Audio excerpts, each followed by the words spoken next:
Hello students, class 12th के अंदर हमने लास्ट वीडियो के अंदर लिया था फिनॉल जो होता है, फिनॉल की अम्लता के कारण के बारे में पूछा गया था। उसके बारे में हमने दो उसके कारण बताए थे, जिसमें एक COH बंध में कार्बन का संकरण बताया था और फिनॉल की अनुनादी संरचनाएं बताई थी। आज जो अपना इसका पॉइंट है वो है कि फिनॉक्साइड आयन की अनुनादी संरचनाएं किस प्रकार से बनती है। फिनॉक्साइड आयन कैसे बनता है ये तो आप जानते हो कि भाई फिनॉल जो होता है, फिनॉल का आयनीकरण करते हैं अपन, यानी इसको तोड़ते हैं ये इस तरीके से, तो ये क्या बनता है, फिनॉक्साइड आयन बनता है। और H+ इसमें से क्या होता है ना साहब, बाहर निकलता है, ये माइनस आयन होता है और प्लस H+, ये फिनॉक्साइड आयन कहलाता है। अब यहाँ सवाल ये नहीं आएगा कि भाई फिनॉक्साइड आयन की अम्लता किस प्रकार से प्रभावित होती है। सवाल ये पूछा जाता है कि फिनॉल की तुलना में फिनॉक्साइड आयन ज्यादा स्थायी और अम्लीय है, ये भी कारण बताइए। तो वो जो सवाल है उसके उत्तर को अपन यहाँ पर पहले फिनॉक्साइड आयन जो होते हैं उस आयन की अनुनादी संरचनाओं से लेंगे।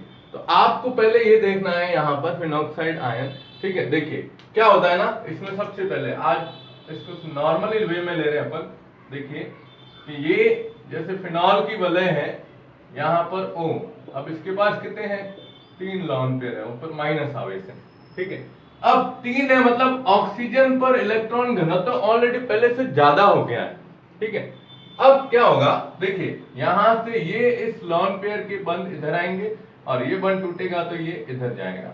अब यहां आपको सबसे महत्वपूर्ण चीज ध्यान रखनी है। सबसे महत्वपूर्ण चीज ये है कि जो इसकी सेकंड संरचना बनेगी, ये माइनस इधर आया, अब इधर आप बताओगे डबल बॉन्ड ओ, लेकिन इधर अब कितने लॉन पेयर हो गए, 2। अब इसके ऊपर कोई आवेश नहीं आएगा। इसका रीजन ये है कि ऑक्सीजन के पास में 2 लॉन पेयर भी है होते हैं और ऑक्सीजन कार्बन से डबल बॉन्ड से जुड़ा हुआ है, मतलब इसके पास इलेक्ट्रॉन घनत्व तो पूरा है। लेकिन जो यहाँ एक लॉन पेयर एक्स्ट्रा था वो इस वलय के अंदर आ गया, ठीक है। अब ये बंद यहाँ, ये यहाँ, अब ये बंद इधर बनाएगा तो ये बंद टूटेगा, इसके इलेक्ट्रॉन इधर जाएंगे। फिर आप इसकी तीसरी संरचना बनाओगे तो तीसरी संरचना में भी ये आएगा, इधर माइनस, ये एक बंद, ये इधर बंद, ये डबल बॉन्ड हो और इधर भूल से भी इसके ऊपर यहाँ माइनस मत लिखना, ठीक है। अब तीसरी संरचना हो गई। चौथी में क्या था, ये बंद इधर बनाएगा, ये बंद टूटेगा और इसके इलेक्ट्रॉन इधर जाएंगे। अब यहां से आप इसको बताओगे तो अब ये आ गया इधर, नया बंद इधर बना है, ये पुराना, ये भी नया बंद बना था, ये डबल बॉन्ड हो, ये 2 लॉन पेयर। अब क्या होगा, वापस वही स्थिति ऐसी वाली कि ये यहां जैसे इस कार्बन और इस कार्बन के बीच में बंद बनाएगा तो ये कार्बन बंद तोड़ेगा और इसके इलेक्ट्रॉन वापस कहां जाएंगे, ऑक्सीजन परमाणु के पास। तब हम बताते हैं इसमें कि ये इस तरीके से बनेगी संरचना, ये पहला बंद, ये और ये। अब इधर वापस सिंगल बॉन्ड, 1 2 3 4 5 है और क्या आ गया, माइनस आवेश आ गई। तो यहाँ देखो आप, ये यहाँ से यहाँ तक की संरचना है। देखिए अंदर इलेक्ट्रॉन घनत्व इसके अंदर बढ़ रहा है, लेकिन अब ये जो अनुनादी संरचनाएं हैं वो फिनॉक्साइड आयन से, तो हम इसमें लैंग्वेज क्या लिखते हैं, देखिए कि फिनॉक्साइड आयन की अनुनादी संरचनाओं में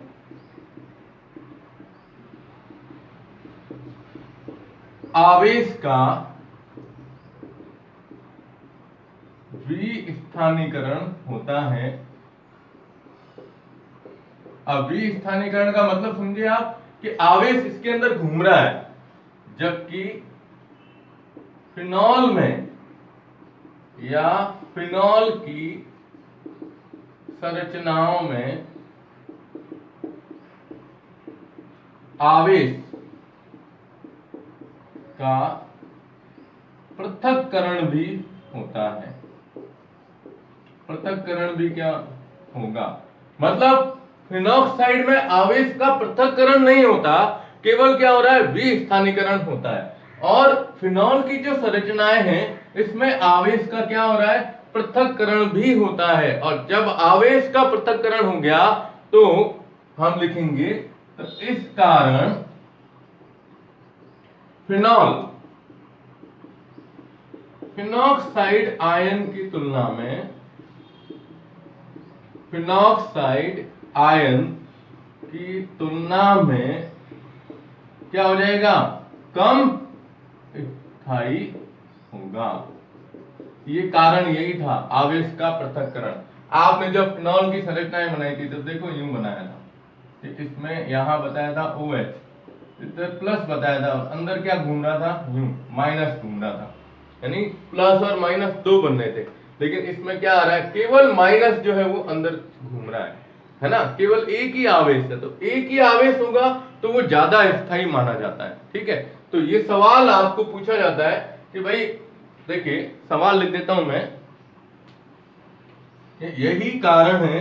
अब मैं इसके सवाल को उत्तर के रूप में लिखता हूं कि फिनॉक्साइड आयन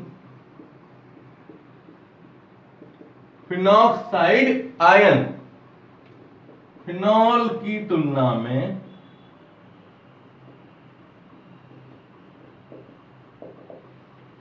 अधिक स्थायी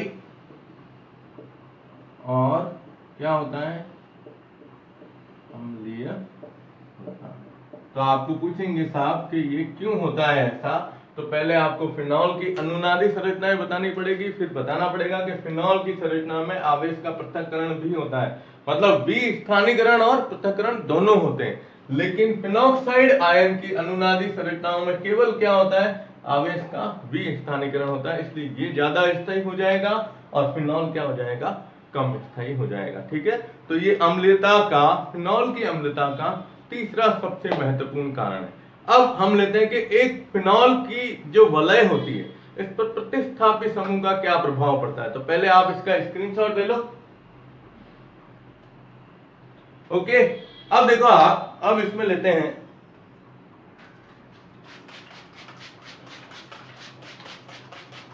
फिनॉल की अम्लता पर प्रतिस्थापी समूह का प्रभाव किस प्रकार से पड़ता है।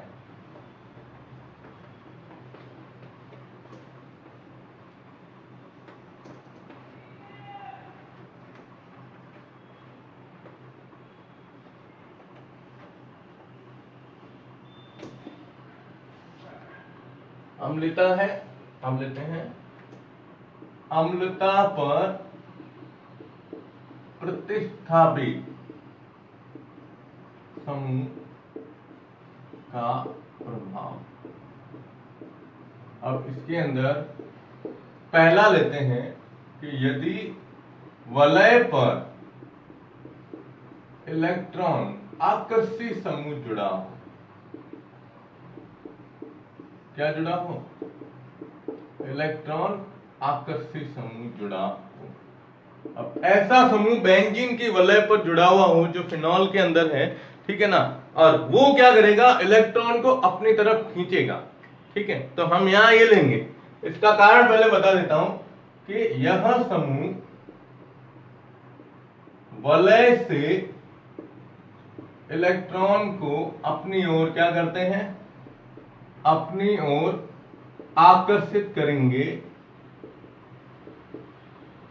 आकर्षित करते हैं, जिसके कारण वलय के इलेक्ट्रॉन घनत्व में क्या हो जाएगी, कमी हो जाती है, और वलय का कार्बन परमाणु क्या करेगा, ऑक्सीजन से इलेक्ट्रॉन को अपनी ओर आकर्षित करता है। अब मैं ये आपको उदाहरण से समझा रहा हूं, भी अपनी ओर क्या करता है, आकर्षित करता है, जिससे OH बंध दुर्बल होने से हाइड्रोजन प्रोटॉन के रूप में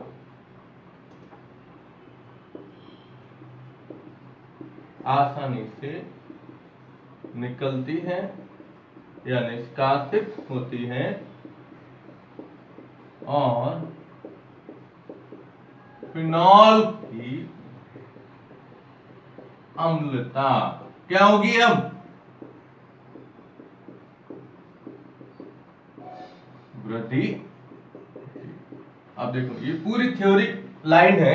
अब इस पूरी लाइन को अपन एक उदाहरण से समझते हैं। जैसे इसमें क्या होता है ना, एक स्पेशली समूह होता है। एग्जाम्पल के अंदर अपन लेते हैं ये समूह, कौन सा है? नाइट्रो समूह। ये समूह ऐसा होता है ना कि ये इलेक्ट्रॉन को अपनी तरफ खींचेगा। ठीक है। अब इसका एक बहुत अच्छा उदाहरण मैं आपको बताता हूं, शायद पहले आपको भी एक बार बताया होगा। ये वलय है, ये NO2, ये NO2। अब जैसे इसके ऊपर ये समूह जुड़े हुए हैं NO2। अब देखो क्या होता है, ये एक सूत्र है। अब ये ना NO2, ये है कौन सा समूह? इलेक्ट्रॉन आकर्षी समूह। ये जो अपन ने लिया है ऊपर, ये इलेक्ट्रॉन को खींचेगा। अब यहां से इलेक्ट्रॉन बाहर जाएंगे, इधर भी यूं होगा और इधर भी यूं होता है। अब जैसे जैसे ये इलेक्ट्रॉन को अपनी तरफ खींचेंगे, वलय में इलेक्ट्रॉन घनत्व क्या हो जाएगा? कम। और वलय में इलेक्ट्रॉन घनत्व कम होती, ये कार्बन जो है ना, ये इस बंध के इलेक्ट्रॉन को क्या करेगा? अपनी तरफ खींचेगा।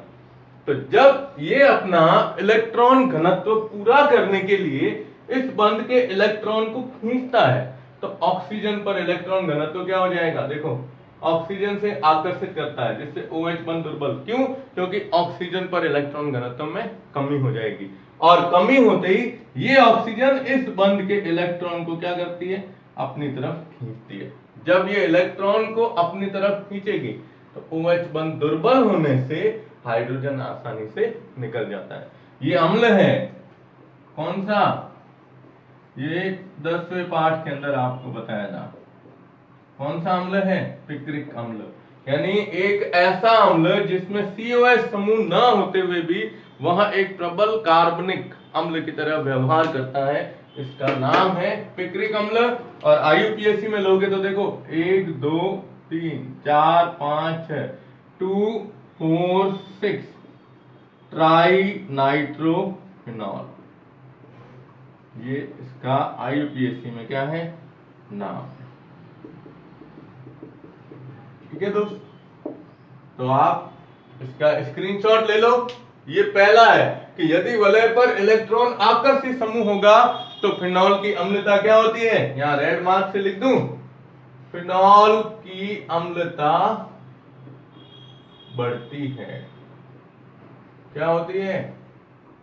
बढ़ती है। अब अगर इलेक्ट्रॉन प्रतिकर्षी समूह जुड़ा हो तो क्या होगा? तो उसके लिए आप पहले इसका स्क्रीनशॉट ले लो। ओके, चलिए अब हम आगे लेते हैं।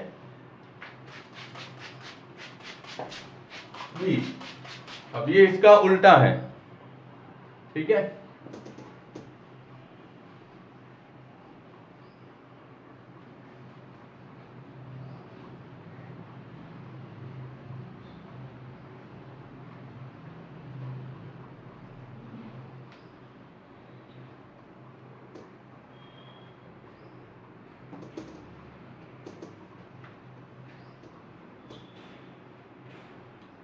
दूसरा है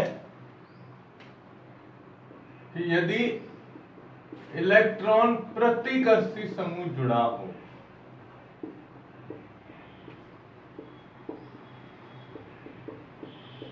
अब इसकी लैंग्वेज आप लिख दोगे तो क्या होगा? इलेक्ट्रॉन प्रतिकर्षी समूह जुड़ने से वलय या बेंजीन वलय में इलेक्ट्रॉन घनत्व क्या होगा? बढ़ेगा। इलेक्ट्रॉन घनत्व बढ़ने से फिनॉल में OH बंध प्रबल होगा और H+ आयन प्रोटॉन के रूप में आसानी से निष्कासित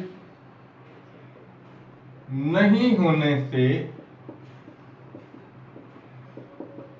अम्लता क्या होती है, कम होती है। अब देखो ये क्या कह रहा है कि अगर ये समूह जुड़ा होगा तो अम्लता कम होगी, यहां हम लिखेंगे अम्लता घटती है। किसके कारण, इसके कारण। अब कैसे, तो इसका एग्जाम्पल आपको मैंने बताया था ना, प्लस आई प्रभाव कौन दर्शाता है, जैसे मैथिल समूह या ये समूह जुड़े।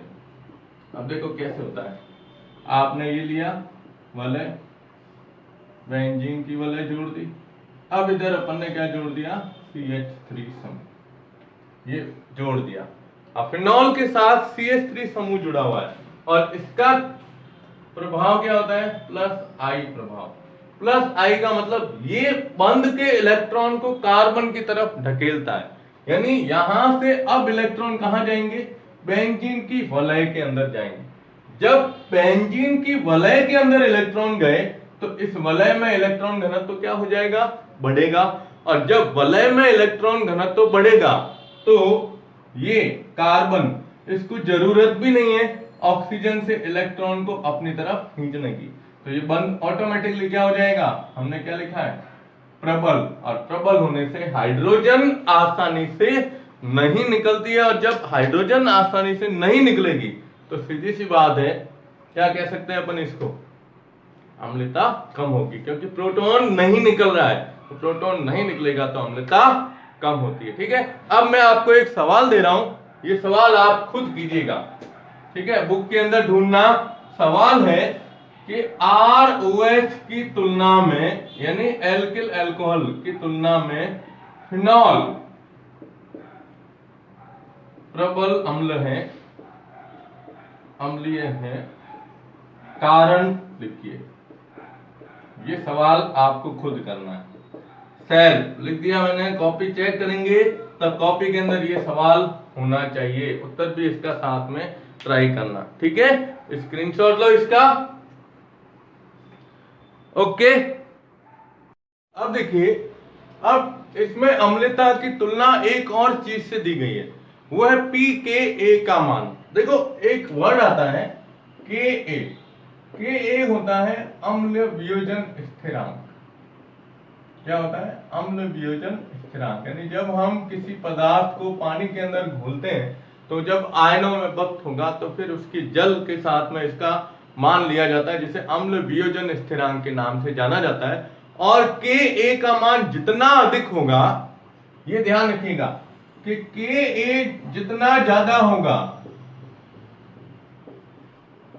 अम्लता उतनी ही क्या होती है, अधिक होती है। अम्लता उतनी ही क्या होती है, अधिक होती है, ठीक है। लेकिन यहां पर आपको दिख रहा है सारणी दी गई है pKa के मान के आधार पर। P मतलब होता है, यहां पर हम pH वैल्यू जो लेते हैं तो अम्ल वियोजन स्थिरांक की pH वैल्यू के आधार पर दिया गया है, और pKa हमेशा व्युत्क्रमानुपाती होता है Ka के। मतलब pKa का मान जितना कम होगा उसकी अम्लता उतनी क्या होती है, अधिक होती है। यानी यहां आपको बताना है कि pKa का मान जितना कम होगा अम्लीयता उतनी क्या होती है, अधिक होती है, ठीक है। अब देखो आप यहां पर मान दिए हुए हैं ये। अब ऑर्थो, मेटा और पैरा नाइट्रोफिनॉल है। अभी अपन ने लिया था कि नाइट्रो समूह NO2 होता है जो इलेक्ट्रॉन को अपनी तरफ क्या करता है, आकर्षित करता है, जिससे बेंजीन वलय इलेक्ट्रॉन न्यून हो जाती है और क्या होगा, अम्लता बढ़ती है। तो ये मान देख रहे हो आप, ये तीनों मान आपको दिख रहे हैं, 7.2, 8.3। और अब इसके सूत्र तो आप लिख सकते हो, ठीक है। देखो वलय बनाओ और वलय में ऑर्थो स्थिति के अंदर क्या जोड़ दो, NO2, और ऊपर क्या लिखा हुआ है, OH, ये ऑर्थो। फिर इसमें आता है मेटा स्थिति, तो मेटा स्थिति ये रही, ठीक है, ये OH। और फिर इसमें आती है पैरा स्थिति, तो पैरा स्थिति में कहां लेते हो, 1,4 स्थिति होती है, तो ये ऑर्थो, मेटा और पैरा के, ठीक है। अब हम ले रहे हैं फिनॉल।